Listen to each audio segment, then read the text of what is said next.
na-agwa ebe a na-amụta ife ụgbakọrụ si nọcha kpọdocha isi ka onye nkụzi na-atọ bụrụ na-egezi daalụnụ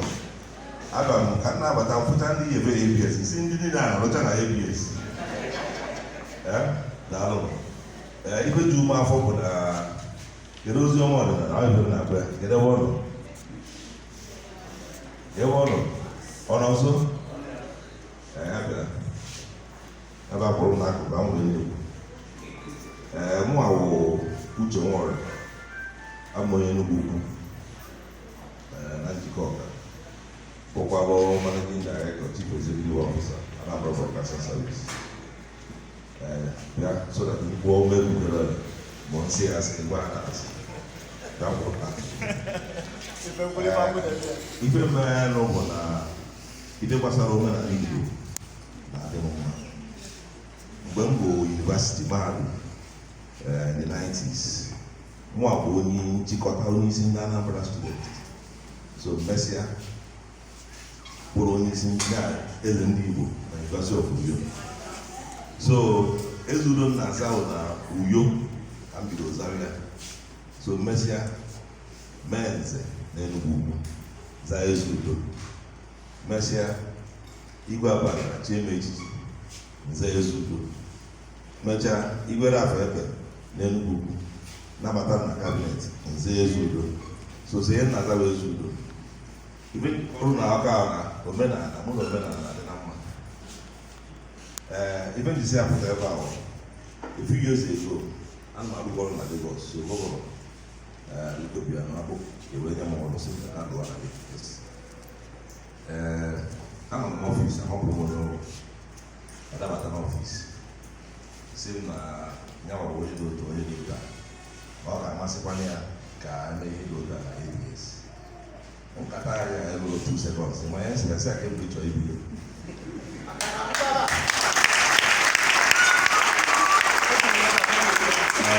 nsị aka ebe ịchọ ibido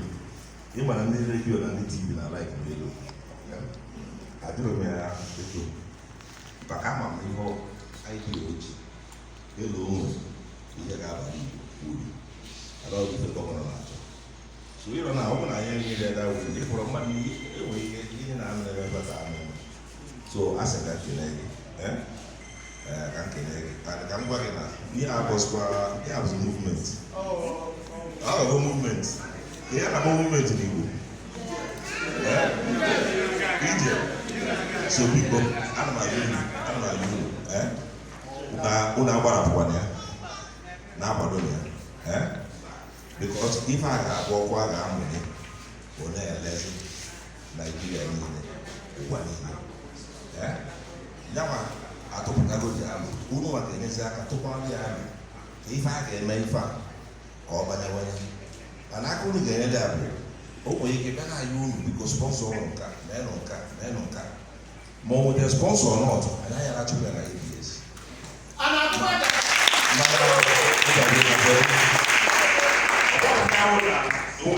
so anyị aghara ekele ịbata ebe m na-ekwu so ana m asị gị isi ike ịnụgo isi ike ana nwekwu otu ọzọ ọ bụ na nke anyị mere ezutere ịchọkwa na onwe ife ọzọ anyị ga-eme ka mmadụ ịmana ihe ọ dị ka mgbe o dara akwụkwọ kedu akwa ahụ akwa onye ọ na-abịara ga-ego akwụkwọ mba omeni na-ebila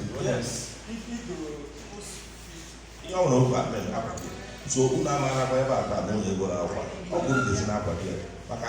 igo digote na-akwado oge gị n'ihe ọ na-akụ maka ihe oyibo ka adịghị enugo so biko mmadụ ịdị okwu na o nwere a na-akịta oge ga-eme elekshọn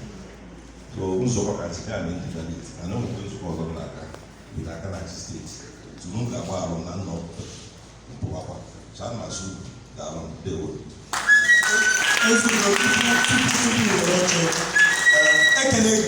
ekenere gị n'azụ gị ka ekenekwara gị n'iru maka na ama m ka ife wee bido ama m ọsọ agbara na studio mgbe e bidoro izizi ka nkọ nke a ịgbara ka anyị bịara na ABS so anyị bido na-enyezi younger people opportunities ndị na-eto eto ka na-arụzi so mana ọ bịa na studio ụmụazị akwa ọzọ a na-akpọ m na fon si ka ihe ọ asị a na-akpọ maka dibịa a na-akpọ maka ọgwụ ya mgbe I'm one of them, say,